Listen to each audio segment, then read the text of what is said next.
ప్రేమ నమ్మకం గల యేసు నామములో శుభములు పలుకుతూ ఈనాటి బంగారు పొరక ధ్యానంలో కొన్ని ఆధ్యాత్మిక ఆత్మీయ సత్యాలని చెప్పుకుందాం.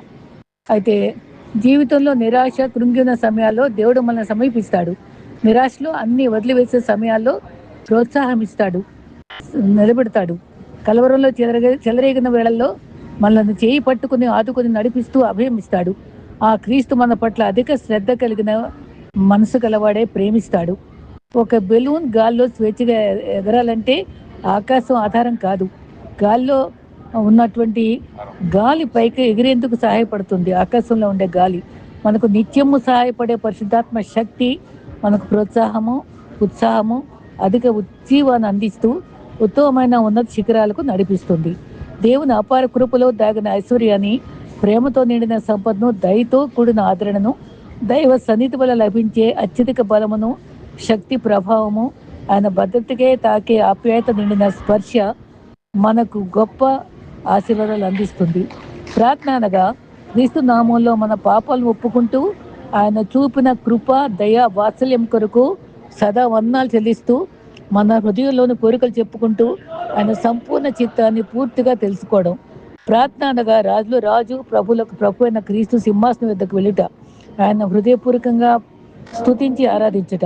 జీవితంలో ఎవరైనా నేను ప్రత్యేకంగా గుర్తించి అభినందిస్తే అది నీ మంచితనము, నీలో సుగుణాల ఫలితమని గుర్తించి మరింత భక్తితో దేవుని కృప పొందావని గుర్తించి మరింత మంచిది నీలో పెంచుకుని దేవుని స్తుతించుకోవాలి. నీ చిరునవ్వులో నీ మంచి హృదయం ఇతరులు గుర్తిస్తారు. నీలో నిబ్రమైన ప్రవర్తన, పరిణత దృక్పథం వల్ల కలిగిందని తెలుసుకోగలరు. ఆ రెండు లక్షణాలు కలిగిన వ్యక్తుల్లో సవాళ్ళను ఎదుర్కొనగల ధైర్యము, పరిపూర్ణ మానవత్వం నిండిన వారిగా గౌరవిస్తారు. క్రైస్తవ్యంలో చూడగలిగింది ఏంటంటే హోదా కాదు బోధ, మందిరం కాదు మంద, ఆస్తి ఎదుగుదల కాదు ఆత్మ ఎదుగుదల, బట్టల్లో భక్తిని కాదు బ్రతుకులో భక్తిని కనపరచాలి. మన ముందున్న వ్యక్తులు ఎంత ప్రగతి సాధించేవారైనా నీ వెనుక నిలిచిన వ్యక్తులు ఎందరున్నా లెక్కగా పరిగణించలేము. కానీ ప్రస్తుతం నీలో ఉండే స్నేహితులే లెక్క. మంచి సూర్యకాంతి, విశ్రాంతి, మంచి శారీరక ఆత్మీయ వ్యాయామం, శారీరక ఆధ్యాత్మిక ఆహారం కలిగి ఆత్మస్థైర్యంగా నిబ్బరంగా జీవిస్తూ మంచి స్నేహితులు కలిగి ఉండాలి. ఇతరులు విమర్శిస్తూ నిరంతరం సణుగుతూ విసుగుతో కాలం గడుపుతూ ఇతరులు కించపరుస్తూ ఎప్పుడు విచారంగా ఉంటారు. అలా ఉండకూడదు. ఆనందం కరువయ్యే రీతిగా ఉండకూడదు. మరలా చెప్పు ఆనందించడు అనే రీతిగా పౌలు మాటను గుర్తు ప్రభునందు ఆనందించబడినాడు. దేవుడు ప్రతి ఒక్కరిని ఒక్కొక్క రీతిగా ప్రత్యేకమైన పనులకే ఇష్టంగా సృష్టించుకున్నాడు. గుర్తించాలి, ఎవరికి వారు గౌరవించుకోవాలి. విజయం తప్పక వరిస్తుంది. క్రీస్తు మన పక్షంగా ఉండే విరోధి ఎవరు? స్త్రీ ప్రేమ క్రియాత్మకమైనది. ఆమె హృదయంతో చూడగలదు, కండ్లతో భావాలు తెలుపగలదు. ఒక తల్లి అనేక వనరులు దాచగల బ్యాంకు వంటిది. కుటుంబంలోని వ్యక్తుల బాధలను, మానసిక గాయాలను, కోపతాపాలన్నీ భద్రంగా ఓర్పుతో తనలో దాచుకుంటుంది. అంతేకాదు, ఆమె కట్టడానికి సిమెంట్ ఎంత ప్రాముఖ్యమో, బలాన్ని అందిస్తుందో అంతగా ప్రేమానురాగాలు అందిస్తూ జీవితకాలము త్యాగభావంతో అందరి భద్రతతో కాపాడుకుంటుంది. అందరినీ భక్తిగల స్త్రీగా 31 అధ్యాయంలో ప్రశంసలు తగ్గినట్లుగా జీవిస్తుంది. ఈ జీవిత గమనంలో ప్రతి వ్యక్తి ఒకరితో ఒకరు మనసు మాట్లాడుకోగలిగితే ప్రపంచంలో చాలా సమస్యలు తీరిపోతాయి. ఈ రకంగా ఈ ధ్యానాలను ధ్యానిస్తూ ఆధ్యాత్మికమైన విషయాలు కూడా మనం మనస్కరిస్తూ ప్రభువులో సాగిపోదాం. ఆధ్యాత్మికంగా పరిపక్వత సాధించుటకు విశ్వాసి తెలుసుకోవాల్సిన బైబిల్ ముఖ్యాంశాలు కొన్ని ఉన్నాయి. అవి దైవజన్ ద్వారా నేను పొందుకున్న ఈమెయిల్ ద్వారా మీకు కొన్ని వివరిస్తాను. మొదటిగా, దేవుని చిత్తాన్ని కనుగొనడానికి బైబిల్ సూత్రాలు.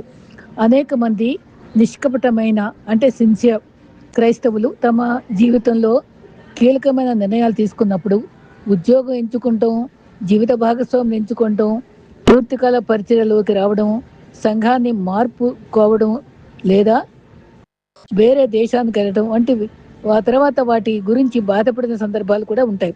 చాలా సందర్భాల్లో సమస్య వారిలో భక్తి లేకపోవడం కాదు, దేవుని చిత్తాన్ని తెలుసుకోవడానికి వారు అనుమతించిన తప్పు పద్ధతి.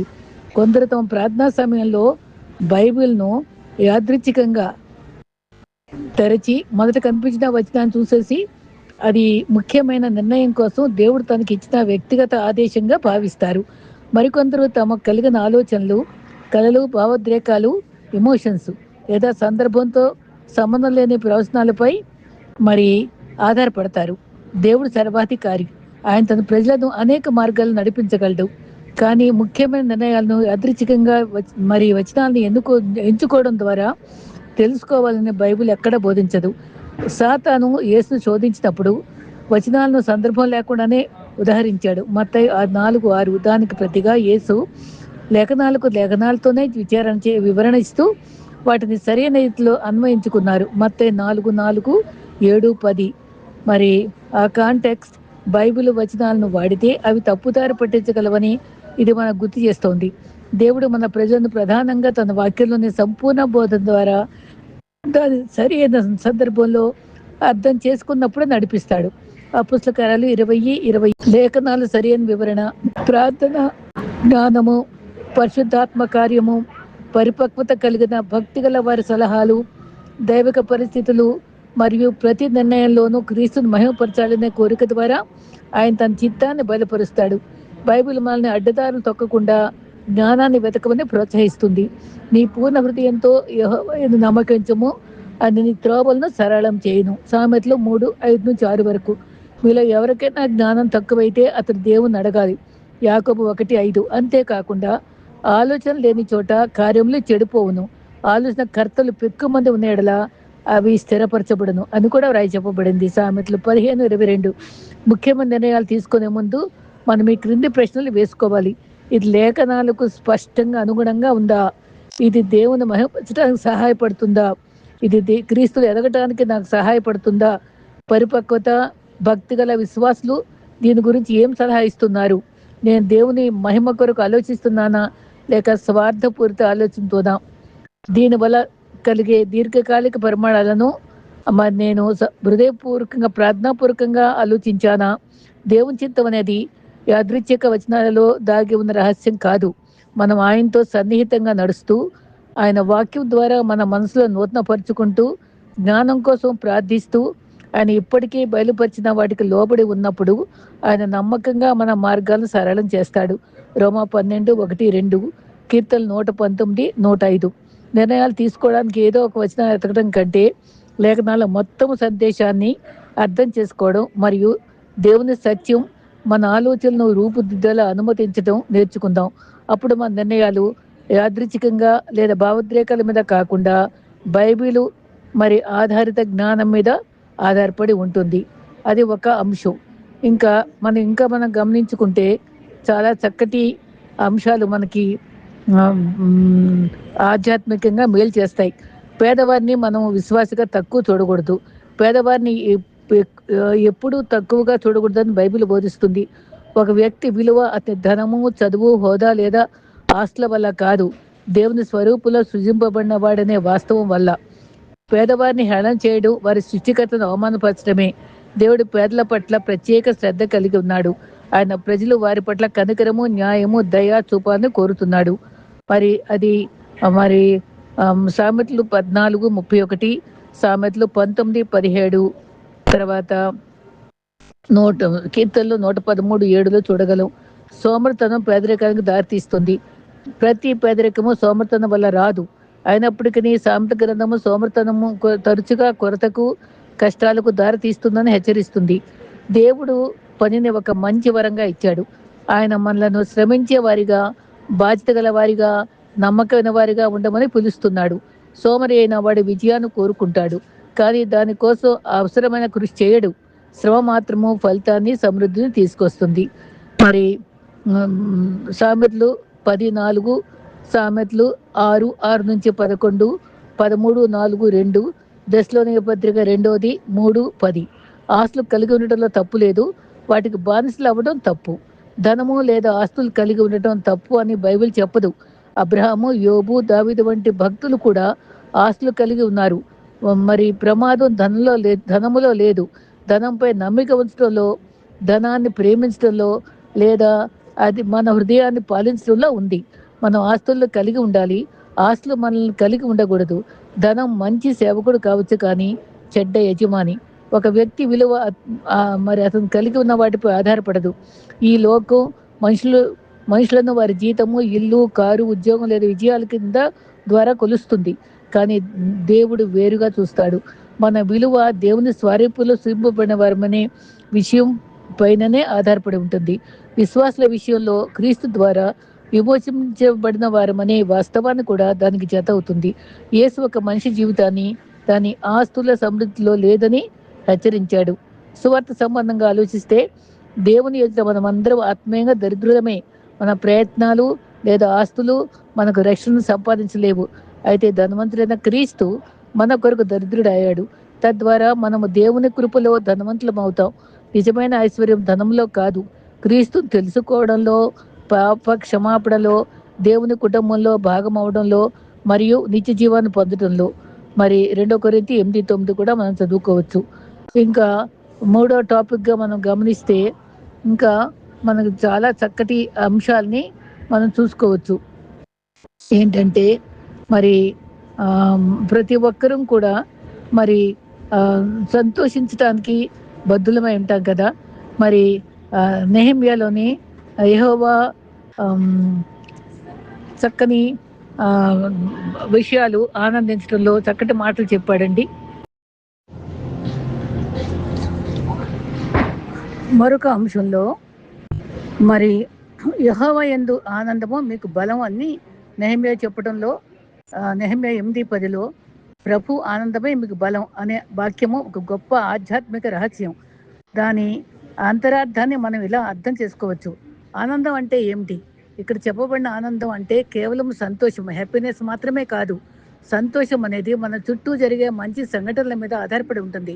కానీ ప్రభు ఇచ్చే ఆనందం, జాయ్ ఆఫ్ ద లార్డ్ అనేది మన పరిస్థితులతో సంబంధం లేకుండా మనలో ఉండే ఒక ప్రశాంతత, మన జీవితాల్లో కష్టాలు ఎదురైనప్పుడు కూడా దేవుని మీద మనకు ఉన్న నమ్మకం వల్ల కలిగే దృఢత్వమే ఈ ఆనందము. 2, ఆనందం ఎలా బలంగా మారుతుంది? మనం ఏదైనా పనిని బాధతోనే, ఆందోళనతోనే చేస్తే త్వరగా అలసిపోతాం. కానీ దేవుని మీద నమ్మకంతో ఆనందంగా ఈ పని చేస్తే మనకు తెలియని ఒక శక్తి మన లభిస్తుంది. దృష్టి మారుతుంది. మన సమస్యల మీద చూసినప్పుడు భయం కలుగుతుంది. కానీ దేవుని వైపు చూసినప్పుడు ధైర్యం కలుగుతుంది, ఓదార్పు. ఆందోళన మనిషిని శారీరకంగా, మానసికంగా బలహీనపరుస్తుంది. దేవుని ఆనందం మనకు మనసును తాజాగా ఉంచి మనము ముందుకు సాగేలాగా చేస్తుంది. స్థిరత్వం, కష్టకాలంలో కృంగిపోకుండా నిలబడగలిగే శక్తిని ఈ ఆనందం మనకి ఇస్తుంది. ఇది మనకు ఎలా ఉపయోగపడుతుంది? మన స్వంత శక్తితో సమస్యలను ఎదుర్కోవడం కొన్నిసార్లు కష్టంగా అనిపించవచ్చు. అటువంటి సమయంలో ప్రార్థన ద్వారా దేవునితో గడపడం వల్ల మనలోని భారమంతా తొలగిపోయి మనసు తేలికపడుతుంది. కృతజ్ఞత, మనకు ఉన్న చిన్న చిన్న విషయాలకు కృతజ్ఞత కలిగి ఉండటం వల్ల మనలో ఆనందం స్థిరపడుతుంది. భారాన్ని వదిలేయడం, ప్రతిదీ మనమే అనుకోకుండా దేవునిపై భారం వేసినప్పుడు మనకు గొప్ప ఉపశమనం లభిస్తుంది. అదే మనకు అసలైన బలం. క్లుప్తంగా చెప్పాలంటే మనం దేవునిపై ఉంచే నమ్మకం మరియు ఆయన ఇచ్చే ప్రశాంతత మన జీవితాలకు ఎదురయ్యేటువంటి ఏ కష్టాన్ని తట్టుకుని మనల్ని దృఢపరుస్తాయి. మరి ప్రార్థన పరిస్థితులు మారుస్తుంది. బైబిల్ నిజంగా ఏం బోధిస్తుంది? చాలామంది క్రైస్తవులు ప్రార్థన పరిస్థితులు మారుస్తుంది అంటారు. ఈ మాటలో కొత్త సత్యం ఉన్నప్పటికీ సరైన అవగాహన లేకపోతే తప్పు అభిప్రాయాలు కూడా దారితీయచ్చు. కొందరు ఎక్కువ మంది కలిసి ఎక్కువసేపు ఉపవాసాలతో, గొలుసు ప్రార్థనలతో రాత్రంతా ప్రార్థిస్తే దేవుడు తన నిర్ణయాన్ని మార్చుకుంటాడని, లేదా చివరకు తన కోరిక నెరవేర్చాడని భావిస్తారు. కానీ బైబిలు మరింత లోతైన సమతుల్యమైన సత్యాన్ని బోధిస్తుంది. ప్రార్థన ద్వారా దేవుడు కార్యాలు చేస్తాడు. ప్రార్థన మనకు గొప్ప ప్రాధాన్యత ఇచ్చాడు. తన పిల్లలు ప్రార్థన ద్వారా ఆయన తన కార్యాలు నెరవేరుస్తాడు. నీతిమంతుని ప్రార్థన బహుశక్తి కలిగి ఫలించినది. యాకోబు 5:16. ఏలియా ప్రార్థించగా వర్షం ఆగింది, మళ్ళీ ప్రార్థించగా వర్షం కురిచింది. యాకోబు 5:17-18. ప్రారంభంలో సంఘము పేతురు కొరకు ప్రార్థించగా దేవుడు అతన్ని అద్భుతంగా విడుదల చేశాడు. అపొస్తలుల కార్యాలు 12:5-17. అందువల్ల ప్రార్థనకు శక్తి ఉంది. అయితే ఆ శక్తి ప్రార్థనలో కాదు, ప్రార్థనకు జవాబిచ్చే ఆ దేవుల్లోనే ఉంది. 2, ప్రార్థన దేవుని స్వభావాన్ని లేదా ఆయన నిత్య సంకల్పాన్ని మార్చదు. దేవుడు మారనివాడు. నేను యెహోవాను, నేను మారను. మలాకి 3:6. దేవుడు మనుష్యుడు కాదు, ఆయన అబద్ధం ఆడాడు. సంఖ్యాకాండము 23:17. నా ఆలోచన నిలుచును, నా సంకల్పం అంతయు నెరవేర్చదను. యెషయా 46 మరి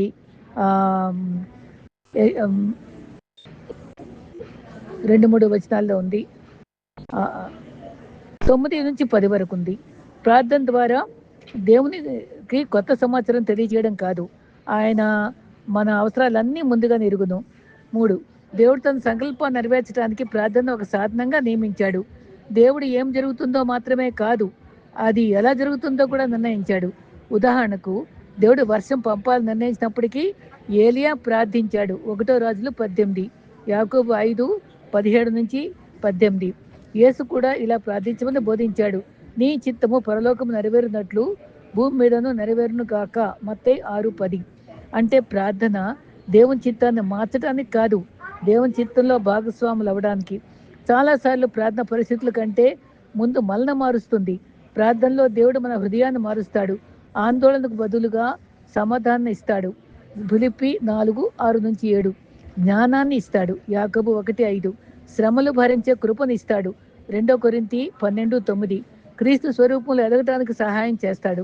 కొన్నిసార్లు దేవుడు సమస్యను తొలగిస్తాడు, మరికొన్నిసార్లు దాన్ని భరించే కృప అనుగ్రహిస్తాడు. ఉపవాస ప్రార్థన గురించి. ఉపవాసం గురించి బైబిల్ బోధించే ఆత్మీయ సాధనమే. కానీ ఉపవాసం చేసి దేవుణ్ణి బలవంతం చేయడం లేదా తాను ఒప్పించడం బైబిల్ ఎక్కడ బోధించదు. బైబిల్లో ఉపవాసం అంటే దేవుని ఎదుట వినయపడటం, పశ్చాత్తాపము, దేవునిపై ఆధారపడటం, దేవుని చిత్తాన్ని ఎక్కువగా వెతకటం.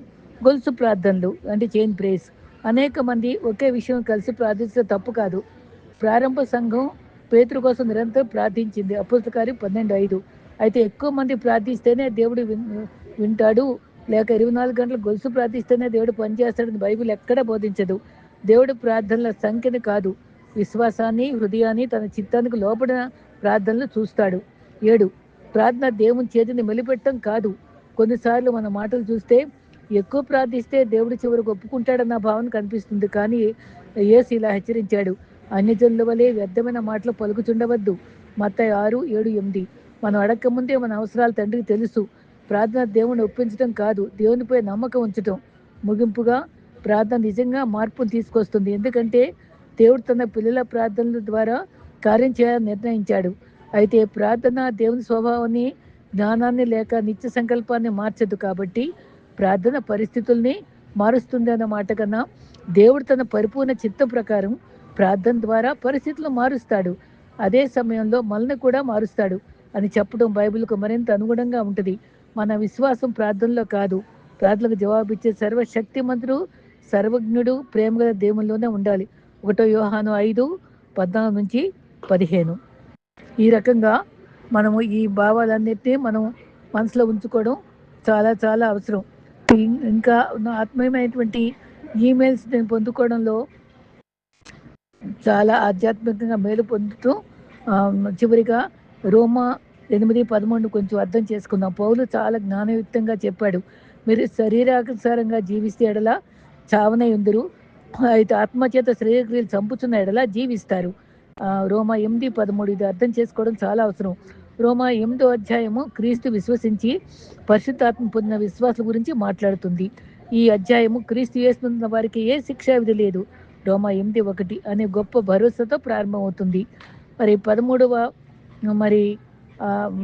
వచనంలో కూడా మరి చాలా స్పష్టంగా ఈ ఈ విషయాలు విశదీకరించడం జరుగుతుంది. మరి ఆత్మచేత క్రియలను చంపుచున్న ఎడల జీవిస్తామని 8:13 చెప్పారు కదా. 8వ అధ్యాయము మరి శరీరానుసారంగా జీవించడం అంటే కేవలం శరీరంతో జీవించడం కాదు, అది పాప స్వభావం చెప్పినట్లు జీవించడం అంటే స్వార్థము, కామము, కోపము, అసూయ, లోభము, గర్వము, దేవునికి అవిధేయత అంటే పాప కోరికలకు లోబడిన జీవితం. అలాంటి జీవితం దేవునికి దూరంగా ఉండే ఆత్మీయ మరణాన్ని చూపిస్తుంది. ఆత్మచేత శరీరక్రియలను చంపుట అంటే మన శక్తితో పాపాన్ని చేయించడం కాదు, పరిశుద్ధాత్మ సహాయంతో పాపాన్ని గుర్తించి ఒప్పుకొని దాన్ని విడిచిపెట్టి దాన్ని అవకాశం ఇవ్వకుండా పోరాడటం, దాన్నే పాపాన్ని చంపటం అంటారు. ఈ పోరాటం జీవితాంతం కొనసాగుతుంది. జీవింతురు అంటే కేవలం భవిష్యత్తులో నిత్య జీవం పొందడమే కాదు, క్రీస్తులో ఇప్పటికే పొందిన నిత్య జీవాన్ని అనుభవిస్తూ దేవునితో సహవాసంలో ఆనందం, సమాధానము, పరిశుద్ధతలో ఎదగటం. పరిశుద్ధాత్మ నడిపించే జీవితాన్ని నిజమైన దేవుని బిడ్డకు గుర్తు. ఈ వచనాల ద్వారా మరి రక్షణ పొందాలని బోధించడం లేదు, రక్షణ కృప వలన విశ్వాసం ద్వారా లభిస్తుంది. ఎఫెసీ 2:8-9. అయితే నిజంగా రక్షింపబడిన వారి జీవితంలో పరిశుద్ధాత్మ పనిచేస్తాడు. అందువల్ల వారు పాపంతో రాజీపడరు, పాపంతో పోరాడతారు. ఇది రక్షణ కారణం కాదు, రక్షణ ఫలితం. ఆచరణ ఏంటంటే, పాపాన్ని చిన్న విషయంగా తీసుకోకండి. ప్రతిరోజు పరిశుద్ధాత్మపై ఆధారపడండి. దేవుని వాక్యాన్ని ధ్యానించండి. అది పాపాన్ని గుర్తించి జయించడానికి బలం ఇస్తుంది. పాపం చేసిన వెంటనే ఒప్పుకొని పశ్చాత్తాపడండి. మరి క్రీస్తులో పాపంపై విజయానికి కావలసిన శక్తి ఉందని విశ్వసించండి. మరి దీనికి సంబంధించినటువంటి వచనాలు రోమ 6:11-14, గలతీ 5:16-25 ఇంకా ఉన్నాయి. అయితే సారాంశము, నిజమైన దేవుని బిడ్డ పాపాన్ని అలవాటుగా అంగీకరించి జీవించడు. పరిశుద్ధాత్మ సహాయంతో పాపాన్ని చంపుతూ మరి జీవిస్తూ నిత్యత్వాన్ని ఎదుర్కొంటాం. ఈ రకంగా కొన్ని అంశాలు మరి ప్రభు పేర మరి ఇవి మీకు అందించేటువంటి అవకాశం కలిగినందుకు దేవుని స్తుతిస్తూ, ఆధ్యాత్మికంగా మనం మరి ముందుకు సాగిపోవడానికి ఈ కొన్ని అంశాలు తప్పకుండా దోహదపడతాయని ఆశిస్తూ, మరి ఆత్మలో ఎదగాలని కోరుకుంటూ నేను ముగిస్తున్నానండి. ఆమెన్.